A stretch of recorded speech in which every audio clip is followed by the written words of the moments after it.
Hi there, welcome to another Live at 5, and we've got Richard in today, so that's going to be good. He's just sorting out his tech, but anyway, it's welcome along. And I actually Very realised that my strange. brand logos are not right, so let's get the joint one up so everyone can see that it's both of us today. Richard looking really fabulous and Yeah, healthy. you crack on a minute. I need to work out why my speakers are not working. Yeah, okay. Well, we can hear you, which is great. So if anyone wants to put a comment in to say that they can hear me, which would be very good, that would be fabulous. And anyway, welcome to the Sunday Live at 5. We're going to talk all about carnivore, and we're going to talk about keto probably a little bit, and low carb maybe.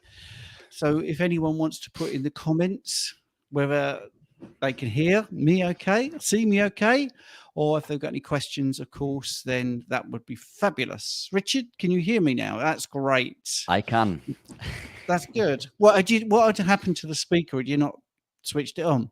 No, I was using it literally 10 minutes ago. So, yeah, I'm unsure. But Uh, all working now. um, okay. So, right. Well, I'm dying to know the story of how come you couldn't make last week and you got home at 10:30 in the evening or something. Not as exciting as one would think, unfortunately. I attempted a 100-mile bike ride. So for anyone who is used to riding, 100 miles during an Ironman is probably all in a week's training. But for me, it was a massive step up, having only ever ridden sort of 30, 40, 50 miles. I did an 80-mile prior to that months and months ago, but that was over a full day on a flat course. And the Ironman course in South Wales in Tenby is known as the toughest Ironman course in the world. I climbed the equivalent of 7.5 mountains, I think, throughout the course of this 100-mile bike ride. But it was an early start, so I was up at 5. I had to drive an hour and a half down to Tenby. There was a group of us, some of which dropped out along the way, one of which was me. Really? So I got to 89 miles is what I achieved last week. And I was incredibly pleased with that, but I had to ride back to the car park because I had a lift down there with a friend of mine. I had to wait 3 hours for him to finish his ride, and then, having been really pleased with the distance he had done because he's training for Ironman, he wanted a drink. So I got carried along to a pub where I didn't drink, by the way. A bottle of Bud later, we had a lift back and traffic was horrendous weather. So I got back incredibly late, unfortunately. But I attempted it again this weekend and I achieved the 104 miles. The loop is 112. But we did a slightly different variation of the loop. So I did 104 miles on a much quicker average speed this week than I did on a much shorter distance last week. And I finished incredibly fresh as well. So, yeah, super pleased. 100 miles in the bank. Woohoo. Yeah, that's good. Yeah, we missed you ever such a lot. And the strange thing is, the people that had the questions for supplements haven't showed up with their questions about supplements. So we can not talk about that for a bit and just talk about something else.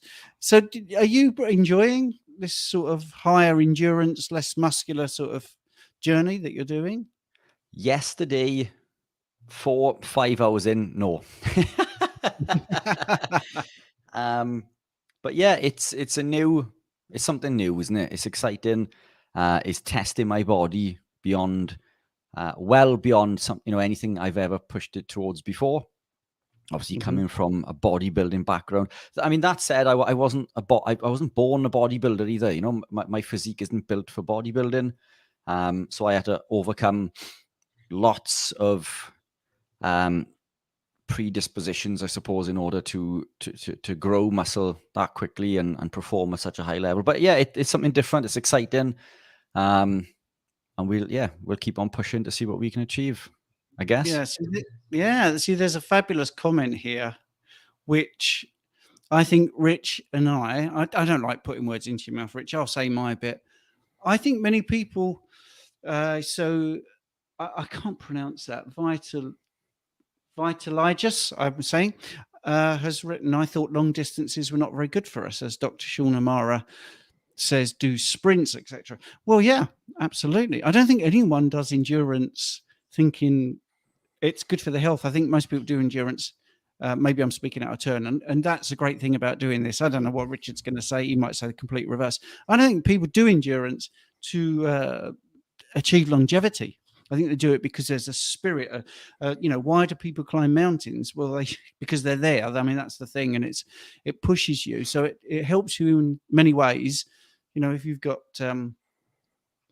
something desire to do a certain thing, and I'm going to share something that Richard doesn't know. I mean, in my 40s, I ran a lot. I did half marathons. I was quite happy to do sprints. Going back to that, the thing I most liked was every month we would do a competition of a mile sprint.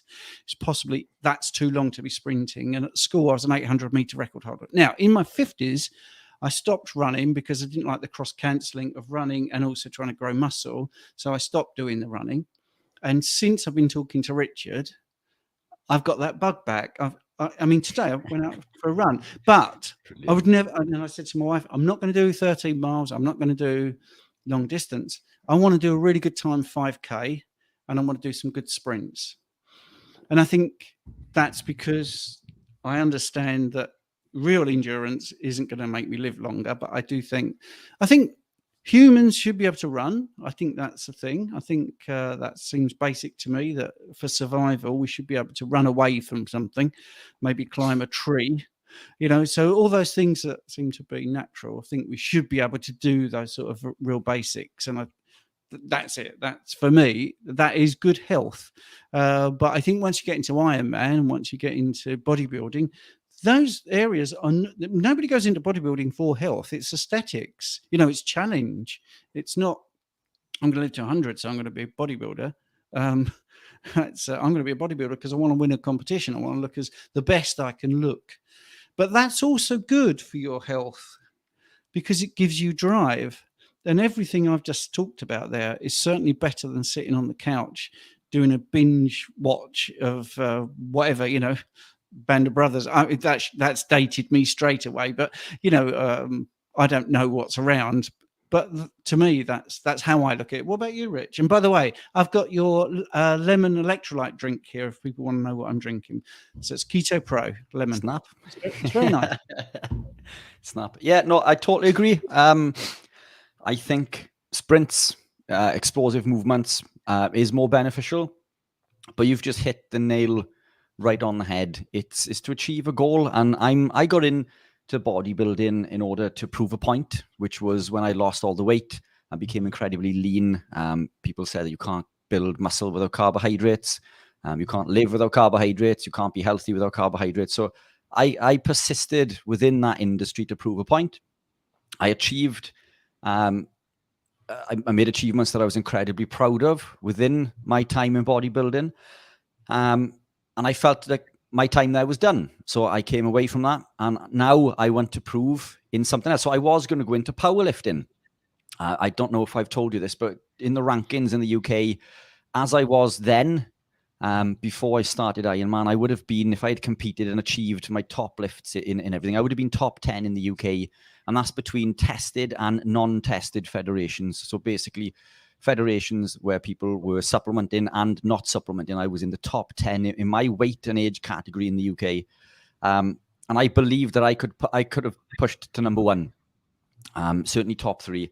But I tore my pec. And during that time when I was unable to train, I began running and cycling because I'm working with a group of You've frozen there, and they laid down the gauntlet, as it were. If being ketogenic was so good, show us how it's done, sort of thing. And one of the I don't know if you can hear me, Rich, but your internet keeps going in and out. And right now you're frozen in a beautiful phrase on your face. Shut eyes. Anyway, I'm sure he'll come back. Are you there? Yeah, I'm here. Yeah, I don't. I'm unsure what happened there. You froze. All back? You're back now. Yes, we Good. can hear you. So yeah, this friend of mine laid on the gauntlet.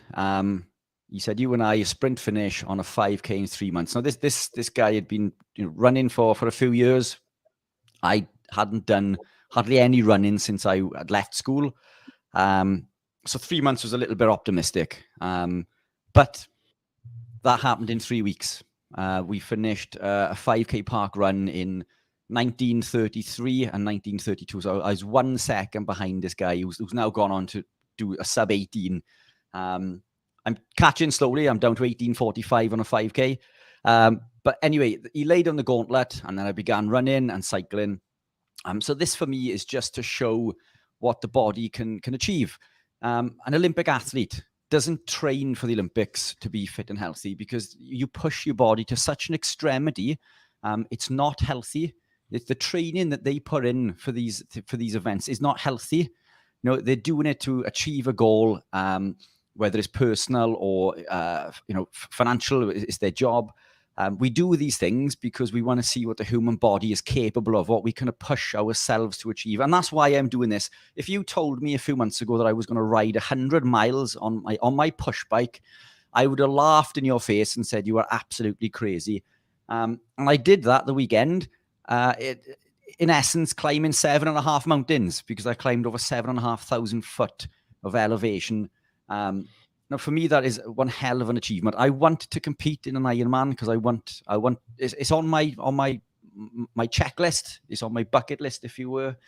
But I do prefer the explosive movements. I prefer the 5Ks, the sprints. I'm incredibly fast on the sprint.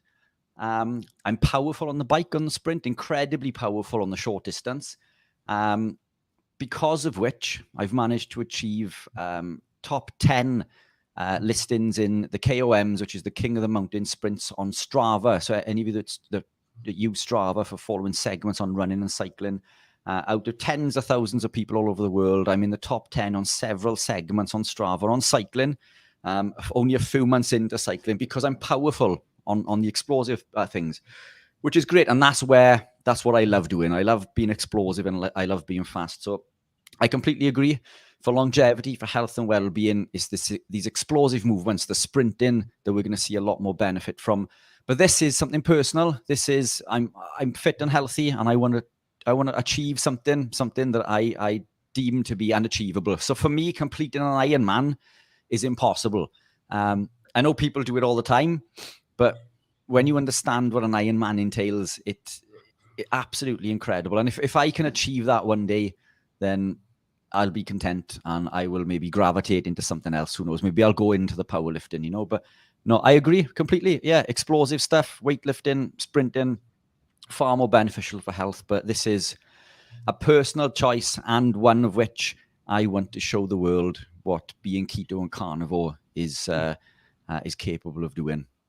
Yeah, and I think just we're in the UK, so ex-footballers, or for those outside the UK, soccer players, once they retire, a lot of them have problems with their knees, their hips, their ankles, walking, weight management, lots of different things. The fat addict there, that's Adam, I think. Long distance is dependent on the person, though, so it's difficult to answer that statement. That's true as well. So just to add something there as well. Sorry, Stephen. If we look at how we've evolved, we would have spent days sometimes tracking and hunting an animal. So endurance has been an integral part of our survival. You could argue that it's in our DNA. It's what has allowed us to survive running for these long distances, wearing down. We'd throw a spear into an animal and we'd chase that animal for days while it was wounded and bleeding out until it was exhausted. And so we would be on our feet, and some countries, some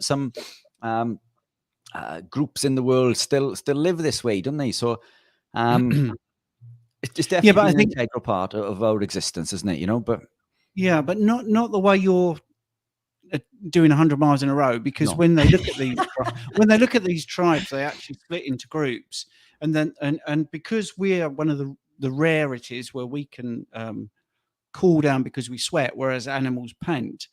It was a group of sprinters, so they would sprint they would follow the prey to an area where there's, they would hustle them to go to a certain area where there would be almost like a relay team. So the first group A would run, get this animal to go to where group B is, where it would want to stand and have its tongue out and pant. Then group B would run towards group C and do the same thing. So actually, and I hate talking about stuff like this, because although I believe in hunting and all that, I still feel sorry for the animals. I'm sorry, I'm a human being, but it is the way of living. Certainly better than monocropping and killing things with pesticides, without a shadow of a doubt. And then you would chase that to group C and so on and so on. So you would have explosive sprints, but yes, over a number of days. But I don't think there's any tribes that sort of follow their prey on a contraption for 100 miles. That's a man-made conceit. I want to go into the, if you don't mind, a few nice comments, Richard. So we've got Phil up in Scotland. Hi guys, still working through the 24-hour podcast. Dr. Kilts has just popped back on.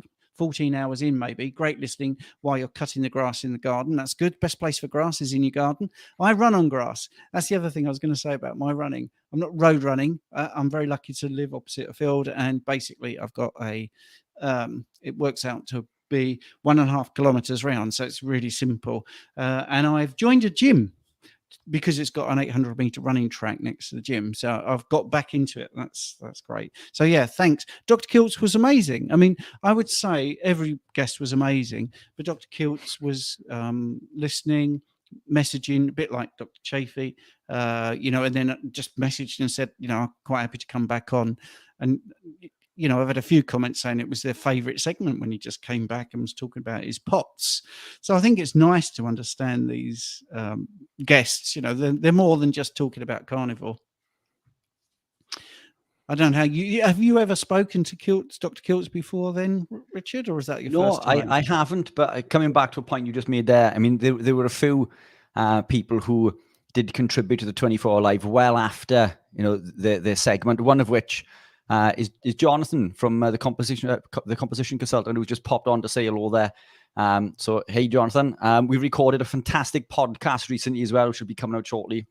But the support from him and Dr. Kilts and a few others who didn't just come on for their their little segment, they stayed on, or they were on before and contributed massively to the 24 Live. So it was a fantastic broadcast, I think. Yeah. I haven't got to Jonathan's comment, so hi, Jonathan. Sonny's there, said, good morning, gentlemen. It's nice to be a gentleman, isn't it? Stephen, does your exercise program include a nutrition component? Yes, carnivore. It's really that simple. That's not being facetious or patronizing.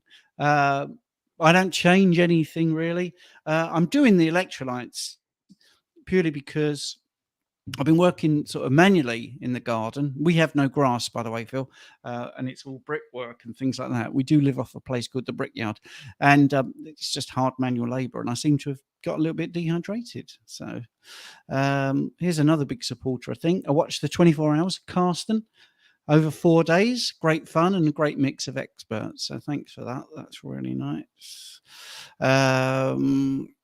Here we got TFC Locks. I'll be right back, but question about your training. How many times a week training, and how many times a day do you eat? And do you eat till full and that's it? Go on, Rich, where you go.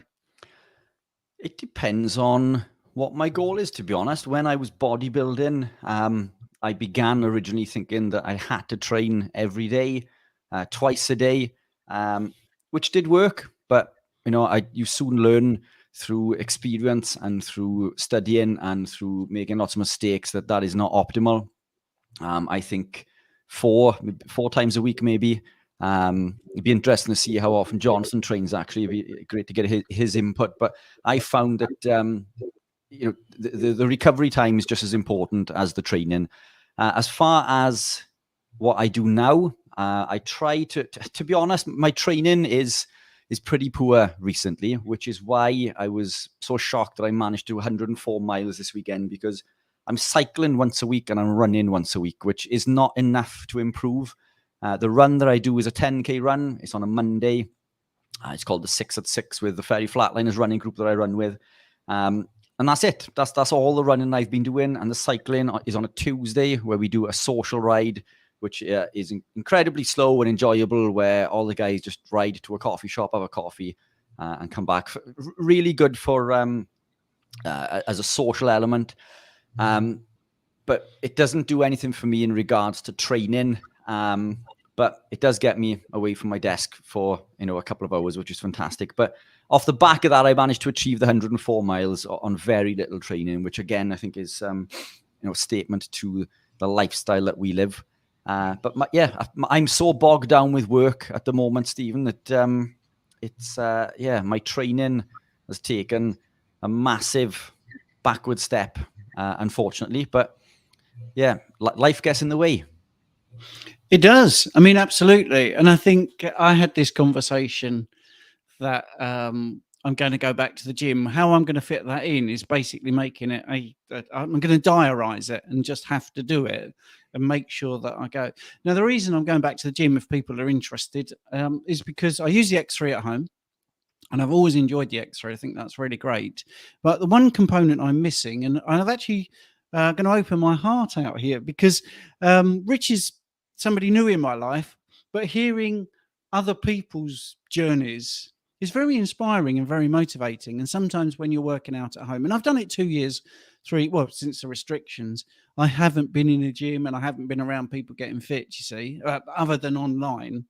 And because I've met Rich face to face and he's trying all these different things, it's made me miss that component of speaking to other people and seeing how they're getting on. I get a lot of benefit seeing somebody else make a breakthrough. I mean, I'm actually pretty good at pull-ups, but when I was going to the gym, I didn't sort of show off. I was able to do quite a lot with that sort of movement, bring my legs up and all this sort of stuff. But watching other people go from coming in and actually talking to me and saying, how do you get to do a pull-up? And me saying, this sounds patronizing, but you just got to keep doing pull-ups. And if you do one, then just hope that at some point you'll get to two, because that is simply the best way to do it. And to see people go from that to 8, not instantly, but, to see that progress is pretty inspiring. So, Susie's saying she loves sprints. Oh, by the way, so yeah, I will train maybe 3-4 times a week, but I will only do like 10-15 minutes. Right. I love sprints. I just started sprinting last autumn. That's good. I like sprinting. I'm going to get back into that. The training response is really important. The recovery is really important. Sorry to rush through, Rich. Right. Here we go. Thank you. Makes sense. This is Vitaligus, I think. Thank you. Makes sense. So that's thanking us for answering his question. He does bodybuilding himself in his free time, not professionally. 3 years carnivore, feel best of my life, 35 years young. That's great. Another question for Rich. Why Rich is answering this, I'm going to go and get a hearing aid battery because it's running out, but I'll read the question out from Carsten. Rich, how do you lose water for cutting before your bodybuilding competition? So, yeah, my cut takes around 5 to 6 days in total. And it would begin with a fat refeed. So I would go to lean protein, or fatty protein, apologies. I'd make sure I was hitting my maintenance protein and flooding my body with saturated fats over omega-3s, because saturated fats will store in the intracellular myolipids. I would gain around 7 pounds within 2 to 3 days of fat feeding. Then I would alternate from the fat to carbohydrates. And again, this is for aesthetic purposes, not for health. This was the only time of the year that I would put carbs in. I'd put it in the form of white rice, because white rice is lectin-free. Again, maintenance protein with white rice for 2 or 3 days, depending. I would monitor my progress every day. Then I would put on a further 10 pounds. So over the course of the 5 days, I would gain around 17 pounds on an incredibly lean frame. And then 2 days out, I would stop taking any salt. And for the last 24 hours, I would not drink any water, which is not healthy. I'm not telling people to do that. But yeah, I would avoid the salt and the water for 24 hours, which isn't good when you're on stage in front of a bright light and you're nervous and there's hundreds of people there. Again, it's not healthy. What you would find quite often is after that, a lot of people were incredibly ill, and then they would gorge on food after and get massive bellies and become really unwell. And so reverse dieting as well is incredibly important after a cut, but something we do incredibly well because we don't put an awful lot of carbs in. But that was my cut protocol. I'd keep creatine in the whole way, but I would drop the creatine around 2 days out because creatine holds water, but it holds water in the muscle. So there's an argument to maybe keep that in. But I used to take it out, but that used to allow me to become incredibly dry. My skin was incredibly tight. It was super vascular. And it allowed me to achieve a fat percentage of 1 to 2%. I've got a reading of 3%, which I took about two to 3 weeks after the European Championship, I think. Rich, was you being coached? Sorry to interrupt, or was you doing it yourself? Yeah, I did. The only coaching that I ever had was on pausing. Because I don't need any coaching with that. Yes, yeah. I began without any coaching on pausing. But how you look, you can have the best physique on stage, but if you can't portray that on stage, yeah. So I went to a local guy, another amateur, but he was incredibly good at pausing. So he taught me 1 or 2 things. Then I went to see an ex IFBB pro a couple of years in. I can't remember his name. We had an hour or 2 hour tutorial. And a friend of mine, another competitor who's making waves in the bodybuilding world at the moment, incredible athlete. He gave me an hour tutorial as well. Incredible poser. But pausing was, I'm not a natural poser. I find it incredibly difficult. But it makes sense, doesn't it? I mean, my media background and sort of acting and things, and making sure people can see what you're doing, sometimes is counterintuitive, and you think, oh, that's going to look really bad, but actually, when you see the result, you think, oh, I see why they said that.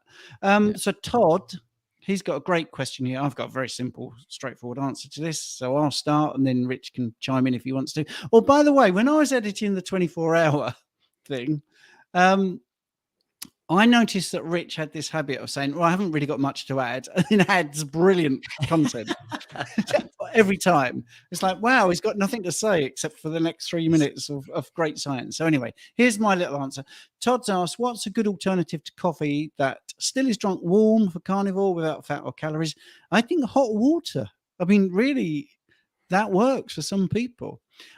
For me, I've tried it. It doesn't really work for me. I still drink my decaf coffee.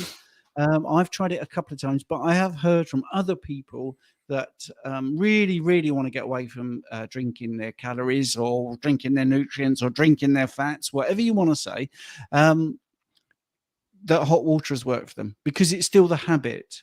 But I think the social element sometimes, if you go out for somebody with coffee, or your thing is to go out and have a coffee and watch the sunrise, which is great. You see, this is the net benefit thing. And I use this story a lot because I had somebody that did this. They went out, they had their coffee, they sat at the end of the garden, they watched the sunrise, they were barefoot, grounding. It was great. But they kept getting this thing about, oh, coffee's really bad for you, blah, blah, blah, blah, all the stuff, which is fair enough. So he took the coffee out, and his whole life absolutely went off the rails. Because he didn't have that morning routine, he didn't have the morning sunlight, he didn't do the grounding. He replaced it with other habits, which I think were worse, which he admitted were worse. So it worked out that he did better with coffee in there. But I think he went with the Swiss water decaf like me, so he got away from the caffeine. But what would you answer then, Rich? Or have you got nothing to say? Yeah, I've got nothing to say. No, what I quite enjoy is the electrolytes that you're drinking. I like those with warm water, so it's like a lemon sip. And another thing that I use is the ketones that I make, the exogenous ketones in a chocolate flavor. I add hot water to that, and it creates like a hot chocolate, if you will. I'll add the C8 powder, which will froth it up and thicken it up. Some would argue that maybe it's not carnivore because it contains cacao powder. But I mean, if that's the only thing in my life I've got to worry about, then I've just done a 104-mile bike ride, so I don't think anything's having a negative impact. I'll put your offer. I'll put your offer on the screen there. The ketopro.com, and it's 10% off with first orders with the code Keto New 10. So just in Thank case you you very want to much. see that. That's all right. But we're not here to sell your supplements. But that's a really interesting answer. So the hot chocolate is basically that powder in hot water. Does it have a sweetener in it? So we do one that's unflavored, but there is the chocolate version is sweetened with a touch of stevia. So it depends how strict of a carnivore that you are. Stevia doesn't seem to have any negative impact on me. So that is something I'll use occasionally. The ketones in the unflavored context, I'll mix with my electrolytes. Most days, I find that. So we create ketones naturally, but so this supplementing with the ketones is something that I used for this ride, for example. That kept me fueled for the better part of 6.5 hours, which is absolutely incredible. And I didn't eat anything, so I did the 104 miles on ketones with nothing else. I think there's not very many cyclists in the world that can say that they rode in excess of 100 miles, without eating, a tub full of carb energy gels and whatever else. But yeah. Yeah, thank you for that. I mean, Susie there, just a little brief success story. Carnivore's awesome. I was diagnosed with fibromyalgia about 20 years ago. In my 50s now, after 1.5 years plus of carnivore, I do weight training, sprint, Zumba, calisthenics. So doesn't sound like the fibromyalgia is holding you up there, does it? Here we go. So Matthew's asking, hi, Matthew. Thank you for your continued support, by the way. These names I'm recognizing come up and up again all the time, which is good. Hi, Stephen and Richard. What is the brand of tallow soap that Richard uses? What's the brand? They do soap? Yeah, I think they do soap. It's a hand cream that I use. I think it's called Fat Cow. Yeah, I was just looking for it now to see if I had it with me, but I don't. I think it's called Fat Cow. If you Google that and you can't find it, then I'm wrong. But I will let you know next week. I'm just messaging to see if my better half can tell me who does our tallow. I don't know off the top of my head. She's the administrative person. Basically, she organises everything. I'm hopeless. Right. Adam's got a great question. Hi, Adam, the fat addict. Basically, if you want to keep your nom de plume and be anonymous, I'm sorry to keep calling you Adam, does cycling count as training if I have an electric bike? Probably not. There's probably an element in there of some movement, isn't it? But I mean, I think walking is going to probably work better than cycling on an electric bike. Yes. I'm actually quite anti the electric bikes because I had a really good client who rolled back the years. When they joined me, they had a very bad knee and a knee that had already been replaced, and they were overweight. And in their late 60s, actually. And I tried to talk him out of having his second knee replacement because he was getting fitter and fitter, and the pain was going from the change in nutrition and the exercises we were doing. And he got to the point where he was as light as he was in his 20s, and the pain was gone, but he still did the knee op, actually, which he really liked, which is fine. And then he got into cycling, which I said, I wouldn't change my exercise so quickly. I would let everything settle down. And then he said, well, I'll get an electric bike and then I can coast and all that sort of stuff. Biggest mistake because of the extra weight and the way it held, and it didn't help his knees at all, actually. And he gave it up after about 3 months. So I know that's an N equals 1. But I've also heard that from a few other people that it's so different to a bike that is not electric. Anyway, so always consider the pluses and minuses. Matthew's come back with, I'm starting a fitness instructor level 2 course tomorrow. Long COVID and I never thought I would be well enough. The carnivore lifestyle and a few supplements have helped. Yeah, that's good. Thank you for that. Here comes a stupid question. No such thing. But here we go. Why do I get diarrhea when I cheat on carnivore? That's from Lewis. What do you reckon, Rich? It could be a number of reasons, isn't it? I'm hypersensitive now, so if I put anything in that my body doesn't like, it lets me know, and diarrhea could be one of those signs. So one of the questions I quite often get asked, or things that I get told by people who begin keto and carnivore and then quit, is that going keto or carnivore made them gluten intolerant, for example, because now they notice the effects when they eat gluten. But it's not the case that it's made you intolerant in the same way that alcohol does. So when we drink a glass of wine or a beer for the first time, we may be lightheaded and get the tingles, and then we can get drunk incredibly quickly. Next time it's 2 glasses or 2 bottles, then 3, then 4. Our bodies become numb to the adverse effects of the alcohol, but it doesn't mean that the alcohol isn't causing damage. And that's what these foods do over time. Our bodies just become accustomed to them. It's causing damage, but we're unable to see that damage. So when we go carnivore or keto for a long period of time, our body has this heightened sense. So when we put something that it doesn't want back in, it's quick enough to tell you that it doesn't want it. So listen to your body. If you were having that effect when you're already on carnivore, take out whatever it is that you're putting in. If it's something that is occurring early on, then that could simply be the gut microbiome adapting to its new environment, because it does take time to adapt. And diarrhea is a common side effect when we begin a keto journey, because we're not used to processing that much fat. So there's a number of things that we can do in that case. We can lower fat and increment it slowly, predominate over protein over fat initially. But again, that's the different side of the coin. That's beginning from coming in. So if you're already carnivore and you're putting foods in that are affecting you in a negative way, that's a signal to say that your body doesn't want it.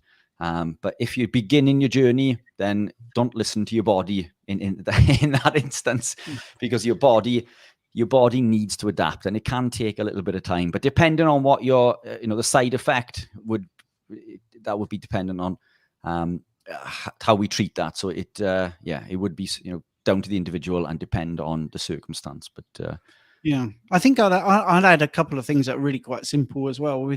If you're cheating, it tends to imply that you've got some carbohydrates going in there, so you've got some more glucose floating around. So for every molecule of glucose, you have 3 of water. And your body doesn't want that. So, I mean, if you've got watery stools, it's because you're sucking up the water like you used to do. I mean, that's partly when people go carnivore, keto, low carb, they lose water weight. So as soon as you go back to not being low carb, you gain that water, and then you go back onto your carnivore and your body wants to get rid of it. Well, what's the easiest way to get rid of water? Urination or out the back door. So I think it could just be a simple thing that you are just retaining a bit more water and then going back to a good way of eating. So it really could be that simple. So, but as Rich says, your body is telling you don't eat that. I mean, that's the bottom line. And bottom line, I like that. That's a nice pun on diarrhea. The other thing is, and he also said it, is your body doesn't use it, so it's going to come out, isn't it? If you eat something that can't be utilized, it's going to be waste. So what you're doing is you're saying eating something that doesn't do anything for your body, that the body says I want to keep this, and secondly it doesn't like it anyway. So yes, so no stupid questions, Lewis. That's a great question. I think diarrhea, constipation, common ground for people that are starting, or when you say cheating, sabotaging yourself with the wrong way of eating. So Matthew has put here, starting the level 2 fitness. Yeah, we got that.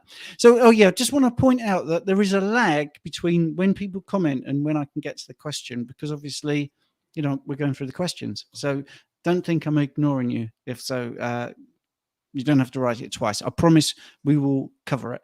100% online course. That's good. Had long COVID, IBS since the April 2020. Carnivore and a few supplements. Felt my energy levels, mental strength, IBS, and confidence. That's good. Richard, like Anthony Chafee, quick answer and talk for 10 minutes. Yes. Well, I think that's true. And Anthony Chafee is definitely one of those people that I could listen to. Do you know, we recorded... Sorry, man. Go on. Yeah, go on. We Anthony and I recorded another podcast this week. In fact, we recorded it a few weeks ago. It was in response to a post by Dr. McCullough. Georgie Dinkoff was on Dr. McCullough, and they released, in fact, I've got it in front of me. It's on my desk from when we redid the podcast. So it says a surprising reason why you may need more carbs in your diet. And it goes on to say a ketogenic diet may be useful initially when transitioning people who are metabolically inflexible. However, continuing ketosis long-term can lead to problems, including stubborn weight gain or the inability to lose unwanted weight. And it goes on to say about damaging effects to cortisol and other endocrine and metabolic issues.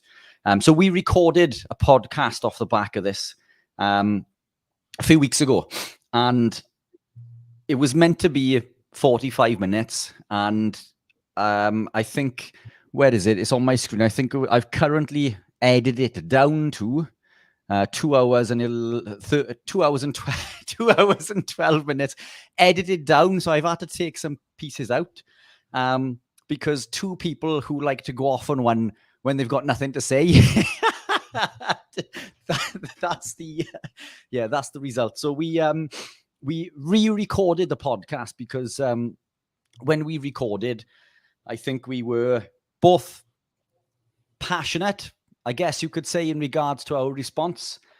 So we went through the research papers with a fine-tooth comb. We released, you know what I'm like with the science. I was showing spreadsheets and clinical trials and research papers on screen. And I think we were probably unfair to Georgie Dinkoff initially. And I think we were, we've gone through, the idea was to re-record this. So Chafee and I had a meeting this week or last week, and we decided that we'll stick with the original because it was so good, but we'll go back and we'll take out anything that we shouldn't have put in. So we were talking for another, I think it was 3 hours, and we didn't record a single thing. So yeah, that's what happens when you put two people together who like to talk about keto carnivore. But it was good. It's cool. Benny C, time to get philosophical. Is it? Do we have a philosophical section? Maybe we should, Rich. Maybe we should do that every Sunday. I find carnivore diet drives my belief more towards the theory of evolution and less towards divine creation as taught by many major religions. Any personal thoughts? Yeah, I've got personal thoughts, which could remain personal. But one thing I would say is the more I learn about the human body and physiology, the more I just step back and I'm in awe. And it does make you go, wow, how has this happened? So the reverse, Benny, of what you're saying, how has this happened by chance or evolution? This just is so beautifully designed. And this is not even an argument for divine creation either. It's just saying I am stunned at some of the things the human body can do and how adaptable it is, and some of the systems. If you just look at any pathway, I mean, if you look at the pain pathways and you look at ascending, descending pathways, when you have a breeze touch your skin, and then you have a needle hurt your skin, it's incredible what goes on. The chemical reactions, how it's balanced, negative feedback loops. And you just think, what a beautiful bit of engineering. It just seems immensely difficult to believe in evolution.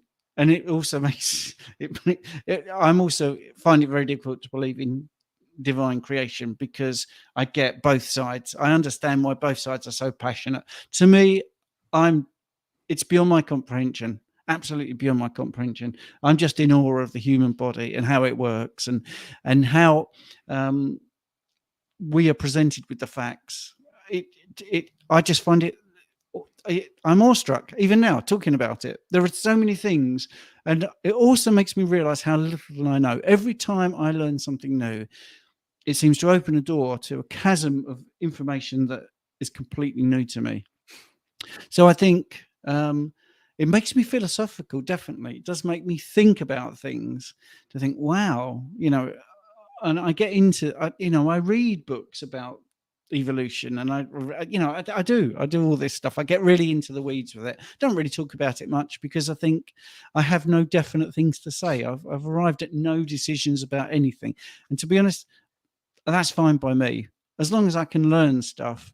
I loved learning all about pain because I do rehab, and learning about the brain was amazing. Hearing, obviously, because being hard of hearing is pretty good, but then I also have unlearned many things because I was told my hearing would never get better, and categoric, and all the literature was out there of why. Actually, I'm going to change tack to something less personal, but I'll use something which is a little bit mundane, which was athlete's foot. Now, I had athlete's foot, and I read and read about athlete's foot, and I can tell you everything I read and everything that was suggested and every single remedy and every single drug and ointment was a complete load of BS. Absolutely. And it went when I went carnivore. Absolutely. Just cleared up completely. Now, yes, could have been a coincidence, but since I've mentioned that publicly, I've had literally tens of people, like 30, 40, I can't remember off the top of my head, message me and say, yeah, happened to me. Now, again, that's only 30, 40 people that their athlete's feet problem has gone because they've gone carnivore. But, there's no literature about that.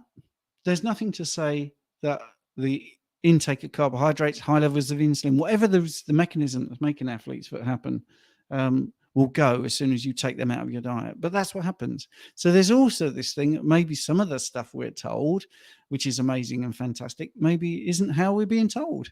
Maybe there is some more simplistic things. So anyway, that's my two penneth. And I've got that from Richard, that phrase. That's my two penneth, because I think cutting 24 hours live stream down to 24-hour segments. I should have done a little tally. You just say that. So that I'm nicking your phrase there. That's my two penneth. Yeah, I've got a few of them. I know. What, do you want to add anything, or are you not particularly philosophical about any of this? It's a minefield, isn't it? I mean, who knows? I think this would be a fantastic question for our friend Sean Seiko, who came on to the last part of the 24-hour live, who went off a little bit from carnivore onto how humans were brought, to the planet by aliens. So who Yes. knows, isn't it? Why can't both be true? Why can't, maybe some divine being created the universe, and we have evolved from that creation. As far as religion goes, in the sense of textbooks and things, there's too much background noise and differences in a lot of the teachings, isn't it? But a lot of them, every religion in the world practices fasting. So take from that what you will. That's one commonality. I think this is something we could really get into for hours, isn't it? But why can't both be true? So who knows? But that's the thing. What's to stop? You could have all those theories put together. An alien puts a basic mammal onto the planet and wants to see what happens. Bacteria. And then. Yeah, you just don't know, do you? So anyway, right. Matthew says, hi, composition consultant. I don't know if he's still listening. I thoroughly enjoyed your podcast with Richard yesterday. The carnivore lifestyle and bodybuilding combined is fantastic. Onwards and upwards. The fat addict, is no more. I saw that. Don't worry, Adam. I know you don't exist anymore as a fat addict, but it's a great name. A bit like the Fat Emperor, it's good. Worth a mention that the berry electrolytes by Keto Pro are nice with hot water. There you go. So that's a good plug there. Don't forget, you can go to ketopro.com and get 10% off. Right. So I get this wrong every time. Primal Mike. He's trying to get the primal and raw together. What is your favorite, if any, cardio machine in the gym on which you do a very exhausting sprint? For me, I think so. There's the machine that I'm using currently indoor is my Stages bike. Fantastic piece of kit. It connects to Zwift. I put it onto a screen in front of me, so I'm actually riding. with real people from all over the world. There's different segments on there where you go. I was going to swear then, but you go incredibly quickly, and you can burn out incredibly fast. I guess a watt bike in the local gym would do a similar thing. But what exhausts me the quickest is the rowing machine.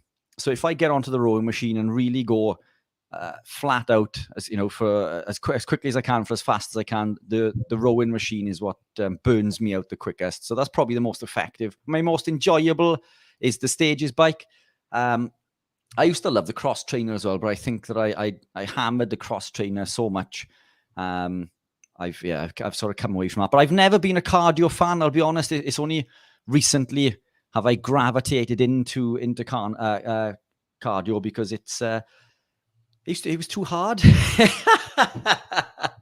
it hurts too much, and I used to find it boring. But what I have found is that if I push my body to the maximum, then I don't have time to think about all of those things because I'm fighting for survival. So if you are going to do cardio, coming back to the comment earlier, just do it as hard and as fast as you can, and then you haven't got anything else on your mind to think about, which is a fantastic tool for me when I get away from work because my mind works overtime. There's very few things that I do that will allow me to forget about work, forget about money troubles, and am I going to get enough orders today, or how am I going to pay the bills? Being self-employed is incredibly tough and incredibly stressful. I don't think about any of that when I'm sprinting or on the bike because I'm literally fighting for my life. So two incredibly therapeutic ways to clear your mind. Although, that prolonged exercise for 100 miles obviously is going to increase cortisol, and that's probably going to have some sort of negative effect, isn't it? But again, mentally, it clears out my mind and resets me ready for the next day. But that's my 2 pence. Yeah, and I don't do that. I prefer things outdoors. So if I can sprint on grass, I would do that. When I ran, I was always outdoors. I don't like treadmills. I certainly don't like treadmills with TVs in front of you. That sort of stuff does not do it for me whatsoever. I just feel that you're losing a little percentage of energy, actually, to be honest, because your brain needs fuel. So if you're watching something, you're just not applying yourself. Simple as that. So when you're outdoors, there's also the movement of the eyes, and we could really get into evolution and design and stuff like that. But when you're running, your eyes are moving from side to side and all around, and you're actually taking in more, which actually helps your running, by the way. So lots of science behind that. Whereas if you're watching a TV, your eyes are not moving around, but your brain. Anyway, right. Let's do the next thing, which is a sort of product question from Jari, but we'll just do it. Thanks to both of you for great content. Richard, can you send products to Finland? I tried via your website, but there I couldn't complete the order. So yes, you can. The reason for that is we pulled away from the international shipments not long after COVID, and there was lots of issues with shipping abroad, and a lot of parcels were being returned, which cost a lot of money. What we can do is if you email the guys on info@keto-pro.co.uk with the items that you want, they will work out the best rate available, email you with that price, and we can ship to Finland. Once we've recorded that service, that will be in there, and we can use that. You can use that for future services. So you can get them. You just need to email the guys, info@keto-pro.co.uk. Yep, great. Phil says, Adam said that the electric bike thing was a bad attempt at humor, which I knew, by the way, but I had an actual story about electric bikes and health. And here's Phil up in Scotland, who, when he's not cutting the grass, is on his electric bike, which is really heavy, but gives him a workout. And that was the point with this guy with the bad knee. It was heavy, very different to a normal bike, can carry both children on it. It's got a long seat like a cargo bike, and the three of us can have some great fun. So yeah, not knocking electric bikes, but there you go. MP, not a member of parliament, I hope.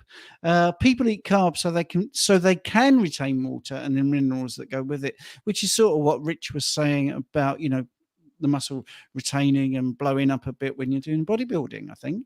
Yes, but also what is also contained within those carbs are things like lectins and phytic acid and fiber, which are anti-nutrients. So they actually prevent the body from absorbing the nutrients. So it's 6 of one, half a dozen of the other. And I think it's counterintuitive. If you want to absorb more nutrients, then you need to remove lectins, phytic acid, and fiber, because they are anti-nutrients. They are actively trying to take vitamins and minerals out of the body to such a degree that they can block absorption by 100%. Now, one of the slides that I teach during the presentations is the effect on zinc absorption. Zinc absorption can be blocked by as much as 100% with co-consumed with an item that contains phytic acid, which is grains, nuts, and seeds, and various other things. So these things are anti-nutrients. So it's 6 of one, half a dozen of the other.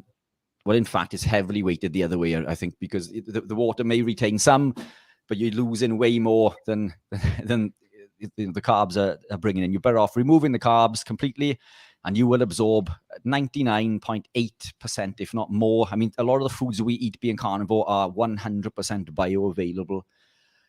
You cannot make that case with foods that contain emulsifiers, lectins, phytic acids, amongst other things. These phytic acids will block the absorption of zinc, iron, and magnesium, which are all essential for the catecholinergic neurotransmitters in the brain, as well as essential for the methylation and folate cycles. They allow us to create SAMe, which is essential for the production of neurotransmitters, detoxing the body, as well as lowering inflammation. So carbs never wins. This carnivore is always the creme de la creme. There's always workarounds and adding. This is why people need to consume a lot more foods when they're on a high carb diet, isn't it? And we can get into the mechanisms behind that, but I fear that we haven't got enough time. Maybe that's something that we can go into next week. If you'd like, Stephen, we can go into the mechanisms behind all of those things. But yeah, I mean, we'll probably go over the hour. I mean, actually, this is a good segue to say, if you haven't subscribed to Richard's YouTube channel, then you really should, because it's got some great content on there. And on the live stream, we got it over 1,000 subscribers. I think it's 1,200 now. So if you haven't subscribed, it's free. There's no obligation.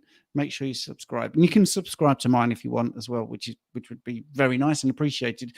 The reason, if you're not sure why people say that, there's no monetary gain to that. It's not like you get to 10,000 subscribers and you get extra money. But what happens is our content goes up in the algorithm, so there's more chance that other people see it.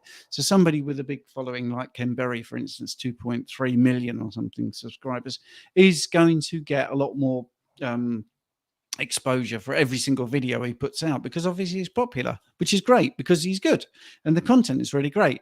Or you got Eric Berg with 10 million, Russell Brand with 6 million. They're gonna show up in your feed and suggestions and recommended channels more than someone with 1,000 subscribers. So every single subscriber just helps to get a little bit more traction. So please do that. That'd be great. And it's the same with watching this. If you like it, see, even before YouTube took the dislike button off. Now, YouTube took the dislike button off because there's a thing called ratioing. When the occupier of the White House now was doing videos, more people disliked than liked it. And because there's a political element to seeing that many people are disliking a particular video, they took the dislike button off. So that's why that doesn't exist on YouTube anymore. But even if you dislike something, that's what's called engagement. So it still shows that people are watching those videos. So even if you dislike something, that can actually help a channel. So although that's gone, I just thought you might like that little bit of background. So if you like it, that really helps. Just click the like button. Yeah, click the like button. No, I'm doing a you, Richard, so people know. If you comment, that goes onto the algorithm as well. So even if you go thanks in a comment, that helps. So yeah, the more you do, the better. Right. Okay. So thanks for loving us. That's great. Good information. Keep doing it. We've got a question here from TLV, aka Eric. Anyway, Starting my second month on carnivore, I've put quite a bit of muscle mass on, and I'm very happy about that. But I was wondering when the fat will start to burn off. Well, the fat begins to burn immediately. I think what makes you think you're not burning fat? If you live in a carnivore lifestyle, you're in the metabolic state of ketosis, you are a fat burner. It's incredibly difficult to gain fat when we're ketogenic. Although that's how I gain fat when I was in my bulking phases, I would consume more fat. But the first question would be, what makes you think you're not burning fat? I would not use the scales as a system of measurement because the scales don't tell a full story. I would use calipers. Body fat percentage calipers are incredibly cheap. I don't like promoting the likes of Amazon, but but that's just me. But on Amazon, they sell them for £5.99. They cheap plastic calipers work just as well as the 70, £80 calipers. You don't even have to work out through the conversion with your fat percentage. You can do it based on the millimeter and select X amount of points throughout the body to measure, and you will see your fat coming down, even though your weight may be the same or even going up if you're building muscle. But that's the first question. What makes you think you're not burning fat? And secondly, if you're not, then maybe you're consuming too much fat. So then I would look at maybe reducing some of the dietary fat, but always maintaining high level of protein. Protein is the most important macronutrient. It's essential for every cell in the body is made of protein and fat. But we need more protein than fat as far as a ratio goes. So predominate maybe leaner cuts in order to reduce body fat. But fat is super important. We still need the fat. It's essential for cell formation, cell communication, nutrient absorption, nutrient transportation, the production of hormones, and it's essential for healing. So we can't go zero fat. This is why a lot of people on a standard lifestyle are incredibly ill later in life and become hormonal, and they think that they fear menopause because of the negative side effects. But these things don't happen in a healthy individual. It's through a lifetime of abuse and neglect of saturated fat. So we need fat, but too much fat can cause us to not to lose weight or even to gain a little bit of weight. But that's what I would do: is initially check. What is the method of checking to see if you're not burning fat. If you're ketogenic, you were definitely burning fat.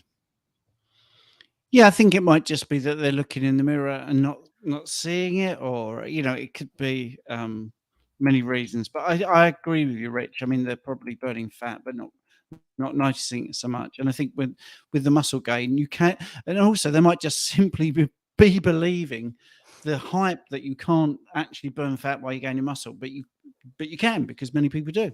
And I'm with you. I think they're probably doing that already, actually. Right. Carsten here asking something else. I love Mickey Bendor's work about Paleolithic life and proper human food.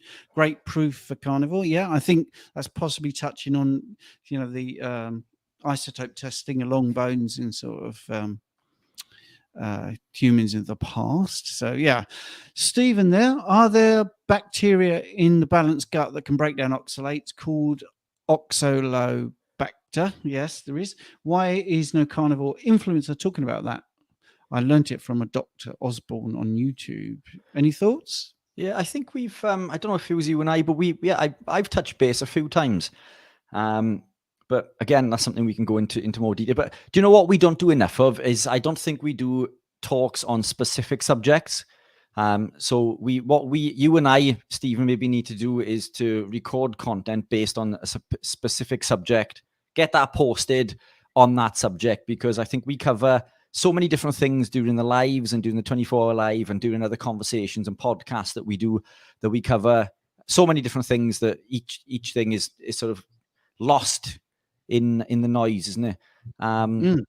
So yeah, I think we need to do more specific, more subject specific topics. Yeah, I mean, it's a bacteria, basic anaerobic bacteria that helps the degradation of oxalates. So it does help human health to reduce the kidney stones. That's one of the things that we talked about this earlier. The human body is full of amazing things. So you can get kidney stones, but then there's a bacteria that can degrade those oxalates. The the problem is, the reason you don't talk about things like this is it's very nuanced for most people and they switch off. You see, because the study of that is really difficult because antimicrobials will disrupt that particular bacteria ever such a lot. So it can't be detected in many sort of gut flora investigations. So I'm not saying that it's absent, but it's really difficult to find because a lot of these things degrade very quickly. So anyway, why don't we talk about it? Because it's very difficult when you're trying to be broad to do such a science thing. But I think I'm right. Yeah, I agree with you, Rich. I think, we could do sort of a deep dive in lots of different things. But yeah, so there you go. There's two influencers that know about it, and we have talked about it. But I tell you, when I talked about it, it just nobody was interested. So you think, well, I won't do that again. Yeah.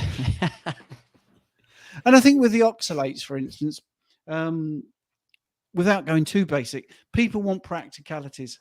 If they're getting oxalate stones, they don't want to know that there's a bacteria that does degradation of oxalate. They want to know what to avoid or what to do to get rid of the pain. So when you've got someone like Sally K. Norton, who I would think talks about this because she really is like the oxalate expert out there, she's probably popular because she doesn't do that sort of stuff. She knows the science, but she says, this is how you mitigate the pain. This is how you slow down the buildup of oxalate. So she gives practical tips, like drinking black tea if you're having an oxalate dumping session. So I think that's the thing that Rich and I try to do is to you can hear the science, but also what do I practically do about this? It's no good knowing the science if, let's say, vitamin D, for instance. Yeah, we can talk about that, but well, how do you get it though? So that's why you need to know those practicals. Anyway, Phil up in Scotland's back again. I'm trying to include everybody that's commenting today, which is why it's a bit of a longer session. It was great to see 16 times world champion darts player Phil the Power Taylor try a low carb diet. Can we follow his journey anywhere, or will you update us? Thanks. Over to you, Rich. I'm going to take a picture of that and send it to him. So he'll be well happy that somebody's mentioned that. Yeah, I touch base with Phil every day. He does send me a video update and post it on Instagram occasionally. He's not super active on social media, and a lot of the Phil Taylor accounts online are fake. He's not on Facebook, I believe, but there is an Instagram account that he isn't active on.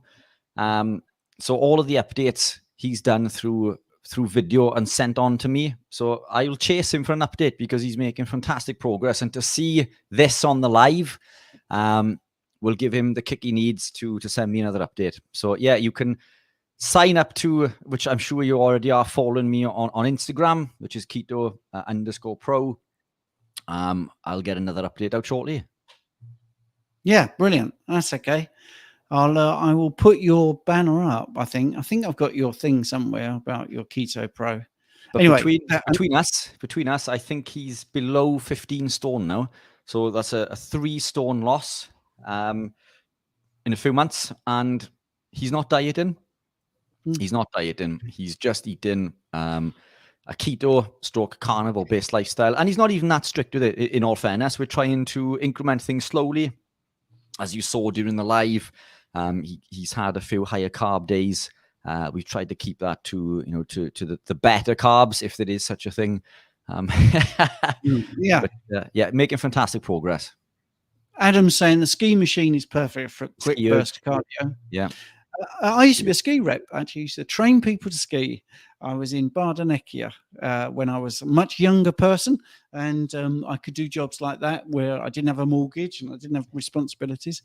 And I was high carb at that point, and I did the whole winter season. And I can remember then thinking, why have I still got this lower belly fat?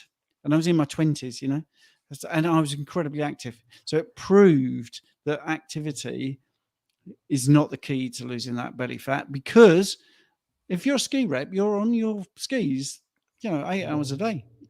And I'll add to that as well. And this is, I hope nobody's watching this. The guys lots of people are watching. No, I mean the guys that I rode with, and I don't mean this in I gotta be careful how I word this. The guys that I ride with are absolutely incredible. Some are keto, some carnivore, some are carb.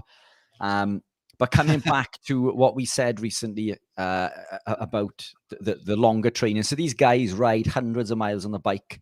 Most of them have got a little bit on the bottom of their belly, which just goes to show that extensive exercise is increasing cortisol and it is causing some form of fat storage. You would think that riding 100 miles and burning 4,000 to 5,000 calories would offset that. But and runners who run, I mean, you get runners who are incredibly thin. But if you go to your local park run or you go to a local event where they're doing a marathon or half marathon, 95% of those people, I think, who are very good runners, are what I would class to be insulin resistant and holding a little bit around the midsection. So it just goes to show, isn't it? It doesn't matter how active you are. Diet is incredibly important, and the type of activity that you choose does make a difference to hormonal responses within the body. I missed the last one. What was that one? The philosophical one? Oh, yeah. Thank you for waxing lyrical. Benny C, thank you for waxing philosophical. Gentlemen, beautiful answer, Coach. Nice try, Mr. Smith. So cheeky, really. Right, let's get on to the next thing. Stephen said, I can't go, not me, by the way, Stefan should say, I can't go 100% carnivore because I can't tolerate pure water. It gives me stomach pain, and I mean literally in the stomach. But when I just add a tiny bit of lemon or orange juice, then not. Any ideas? Yeah, strange one with water. That's why I use the electrolytes, the ones that I make. Lemon juice might do a similar thing. I'm unsure why pure water would cause that. Yeah, fluoride? I don't know. Is it tap water? I mean, tap that could water. Be one thing. Yeah, good point. Yeah, maybe the acidity of the lemon is maybe offsetting the fluoride within the water, because you're not a massive tap water fan, Stephen. You drink bottled water, and in fact, you can tell the difference between bottled and tap water, which I was I witnessed in the PHC event recently. Yeah, I can tell it straight away. So it could be the water, could be the fact that you're drinking water that even if you're doing bottled water and you leave it out and it heats up. There's so many different things. But if you're finding a bit of lemon or orange juice is helping you, then it is the acidity, isn't it, that is cutting through whatever is causing you a problem. But I would think it's not your stomach. I think it's the water. So, right, okay, let's go into this. Getting technical now. You see, you started people off. Stefan's also got, did you guys dive into bromide detox when supplementing with iodine? Bromide that blocks the iodine receptors. What are the symptoms? Do you supplement iodine? No, I don't supplement with iodine. No. I get lots through iodines in chicken and in fish. Liver, beef liver in particular, all of which I eat a lot of. It's also in seaweed, if you're into eating seaweed and you're not 100% carnivore. But no, I don't supplement with iodine. We did cover bromide recently, didn't we? In regards to another question a few weeks ago. I can't remember what that question was, but no, I don't supplement. I don't know about you, Steve. No, I don't. I tried it just because, everyone talks about it, and I always think, will it make a difference? No, it didn't make a difference to me. Talking about coached clients, what do I see? Some people supplement with iodine, and if I've got coached clients that come to me because of the bloods and because of the thyroid, some people, and I'm not saying to not supplement with iodine, that's not what we do. This is just for information. Some people saw their antibodies, the TG or TPO antibodies, go up once they started to supplement with iodine. So that is a side effect, because you've asked that question. If you are having that sort of problem, you get a sort of metallic taste sometimes. It sounds weird, but some people describe it as a brassy taste in their mouth. Okay, well, we're talking metals, aren't we? So headaches and that sort of thing as well. So it isn't something we do a dive into. It could be, again, something. But let's go on to the next question. I think we're going to do like a 90 minutes go. We're probably finishing about 15 minutes. So Cami, see, they're all coming out of the woodwork. all our regulars. It's great. Remember, I talked about making a carnivore pizza to my noodle eating diabetic boyfriend. I do remember that. It's in the oven now, and he's on his way. I hope you will like it and become more open to carnivore. Good luck with that. Excellent. That's really good. Again, that's just another example, isn't it, of those incremental steps. I know we've covered this several times in regards to carnivore. What is carnivore? What is keto? And the carnivore keto police come out and say that these things are not carnivore or keto, whereas we all need to understand that these are incremental changes. Everyone's on their own journey, and something like that is a perfect way to tease that person into making those incremental changes. If you can change the one meal that person eats, with noodles, and then, you can swap out the bread for something, and then it's something else, maybe even swapping sugar for erythritol or stevia, and then incrementing them slowly into seeing the benefits of going low carb. Then they gravitate into being ketogenic, initially maybe dirty keto, then they become standard keto, then more of a strict keto, and then they begin to look at the phytoalexins and plant toxins and begin to take those out. And then, they gravitate into where we are. And then there's different levels of being carnivore. So I think that when we did the 24-hour live, we asked a few of the speakers there, do they ever eat anything that isn't meat, or what would deem to be carnivore? And almost all of them said yes, didn't they? Some of them said they have fruit occasionally. Dr. Kiltz makes ice cream, so he has an ice cream occasionally. Sean Baker will eat birthday cake around his birthday. So, these are some of the most strictest people in the world. So we need to understand that we don't need to be super strict. We don't need to be the carnivore police, and we don't need to be on everyone's case in regards to how strict we need to be, because even people like Sean Baker have birthday cake, so but the next day he's back on it, isn't he? The rule, it's all about the rule and not the exception. If you were eating a healthy lifestyle 30 days out of 31, then you were going to reap massive benefits. And in fact, this is a conversation that I had with Dr. Chafee, that I believe that he's probably the world's strictest carnivore, because he does not deviate at all. He doesn't even drink coffee. I drink coffee occasionally. I know about the detrimental impacts, but I also understand the mechanism behind that. So I understand that if I drink it occasionally, then the buildup of acrylamide is not going to cause an issue for me. So again, it's, we don't need to be the elitists. We don't need to be not putting lemon juice in water, for example. If lemon juice, coming back to the previous comment, if that's what allows you to drink water, there's nothing wrong with putting a bit of lemon juice in your water. Just because you put that in does not make you not carnivore, So we're all on our own journey. And I think we need to be supportive of everybody who is looking to gravitate into our lifestyle, because there's a lot of lack of support, if you will, within the community at the moment, isn't there?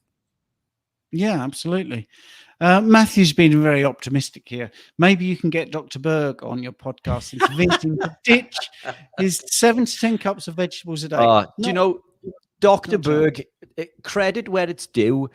His videos, coming back to the point you made earlier, they're incredibly simple, but they cover quite complex topics occasionally. So you can understand a mechanism in basic terms and think, oh, right, that's what that does. I understand it.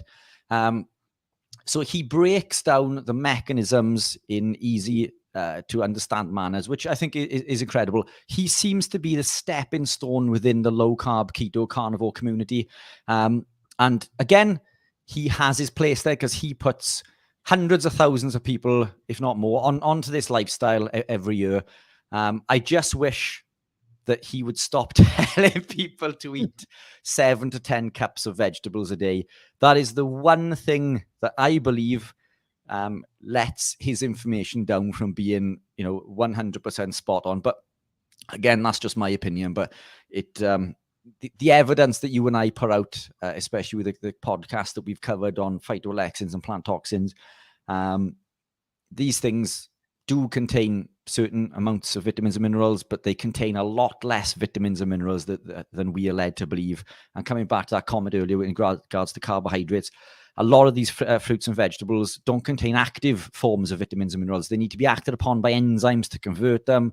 to which many of them are degraded or depleted by as much as 21 times.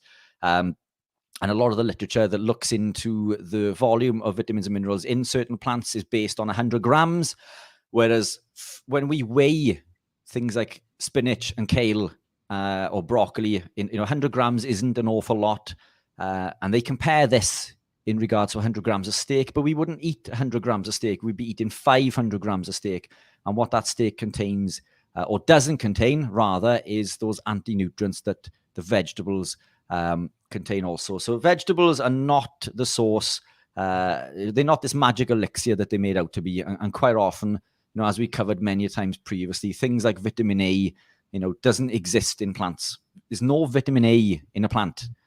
Yet your mother told you, like she did to me, to eat your carrots so you could see in the dark for retinol. There is no retinol in plants. Plants contain beta-carotene, which is a precursor that needs to be acted upon by an enzyme called BCMO to convert it into the active form of retinol. And to do so, it's depleted by 21 times. There's no retinol in plants. B vitamins are incredibly low in plants. Vitamin B12 cobalamin does not exist in plants. Iron does not exist in plants. Vitamin D does not exist in plants. Creatine, carnitine, carnosine, choline, amongst lots of other things, do not exist in plants. But these plants do contain lots of phytoalexins, plant toxins. And as Dr. Chaffee has reiterated many times, every plant that you find in the supermarket contains a minimum of 56 known carcinogens, 56 known cancer-causing chemicals, which is damaging to the body. Broccoli, which is one of the ones Dr. Berg pushes quite often, contains sulforaphane. Sulforaphane is so toxic that it doesn't exist in a healthy plant. It's created when the plant becomes under attack. So it's created during the chewing process. Myrosinase binds to glucoraphanin to create an isothiocyanate called sulforaphane, which again is so toxic, can't exist in a healthy plant. But the argument for the broccoli is that it helps fight cancer because of this sulforaphane.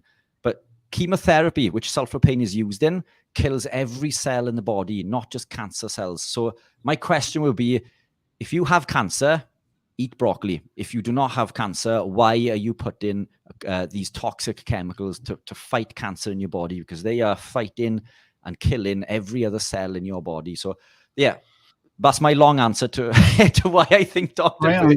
It's a great answer. Taking out vegetables. Yeah, so I think he's 80% of the way there.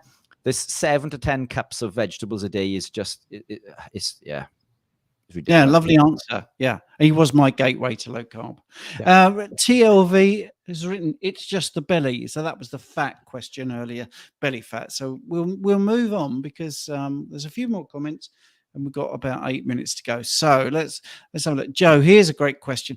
And actually, I can't go on longer than an hour and a half today. So if we can't get to every question, come back and ask the question next week. So Joe is asking, effects if protein above needs, question mark. For example, 500 grams of protein, 100 grams of fat. Well, I will just say every study I've seen that's decent, they basically say there is no upper limit to protein because they still see benefits in protein synthesis. So I've seen studies of 20 grams to 40 grams per meal, one of 100 grams. The one that did 100 grams in a day, and some were doing 100 grams in a meal, spread over. So 100 gram meal, 100 gram, another 100 gram meal. They all basically said there doesn't seem to be an upper limit.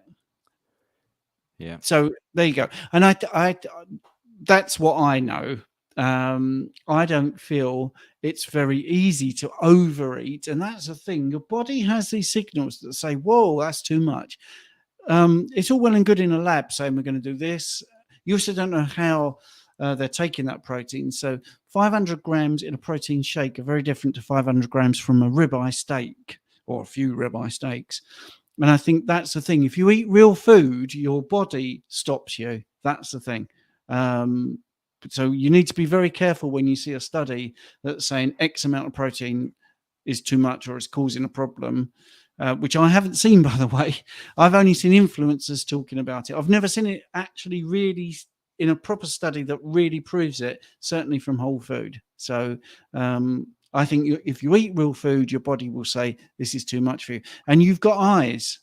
You can, or you've got your clothes, whatever. There are things that are telling you your body composition is not going the right way, your energy levels and sleep and things. So try and be a bit more intuitive. That's my answer to that. Sorry, Rich, go on. Yeah, I agree. I don't think there is an upper limit. I think it's far more detrimental not to consume enough protein. I don't limit my protein. I don't limit my fat really, to be honest. I just eat intuitively. But during the bodybuilding days, I would consume up to 500 grams of protein. I don't think you need to, but I don't think there is an upper limit. I think it's certainly in the case of osteoporosis and sarcopenia, we need to consume way more protein as well as salts. But yeah, I agree. No upper limit. I wouldn't be concerned with I wouldn't force feed the protein, as Stephen says. If you are full and satisfied, then why eat more? Yeah, So, exactly. It's great. Just couple more. 8 years of vegan, lacking almost every vitamin and nutrient because of it. I believe the muscle mass is my body fixing itself, and I've been looking in the mirror too much. Great advice, thank you. Stefan is just dining back. No, he's drinking bottled water. We talked about possible water. Could be that it's fizzy, could be carbonated. It could be the type of water, could be the way, what it's contained in. So, but I wanted to get to this question very quickly. I thought if you eat liver too often, you increase prolactin and decrease testosterone, or am I wrong? Unsure. I'll have to look into that one. That's a new one on me. Yeah, unsure. I don't eat. So I eat liver most days, but I will eat maybe 100 grams a day. Some days it's more, some days it's less, but probably works over 100 grams a day. The only reason that I've seen to avoid eating liver is the high vitamin A content, which a lot of the research there, I think, is questionable as well, because they were taking off vitamin A poisoning from Antarctic explorers who were eating polar bear liver, which contains something like 100,000 times vitamin A than something that we'd find in standard liver, particularly beef. But yeah, I don't know. That's a new one on me, Stephen. I don't know if you're familiar with that. Well, no, I don't. There must be some reason for this. I mean, increasing the levels of prolactin, there are many different reasons, obviously. But again, sorry, go on. No, go on, carry on. Well, what I was going to say is, again, I mean, what we quite often see when people gravitate into like a carnivore-based lifestyle is that testosterone may decrease, which is why the likes of Paul Saladino has lost the plot and gone back to eating lots of fruit. So what I've seen, during my journey is initially an increase in testosterone. Then I saw a decrease, and then I've seen my testosterone return back to normal levels. But I think that it's the body acting in the way that insulin does, where the body becomes more efficient, so it doesn't need to produce as much. So, I mean, could the consumption of the liver be not so much to do with the liver, but be more associated towards living a carnivore lifestyle?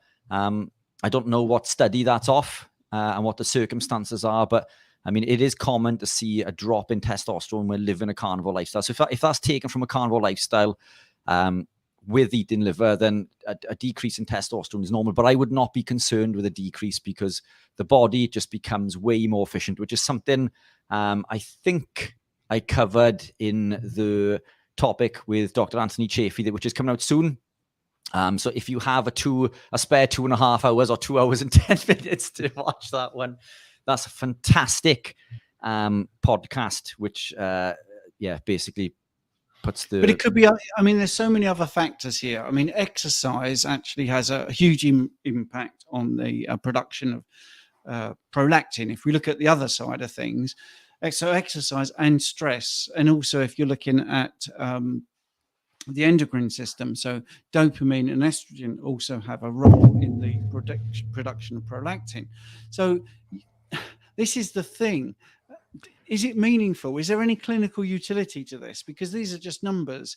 I think if you was to increase liver, maybe because you have more cofactors to other things, but it's a case of go up, but maybe it's going up to where it should be. Exactly. Maybe this is the thing that I think people miss.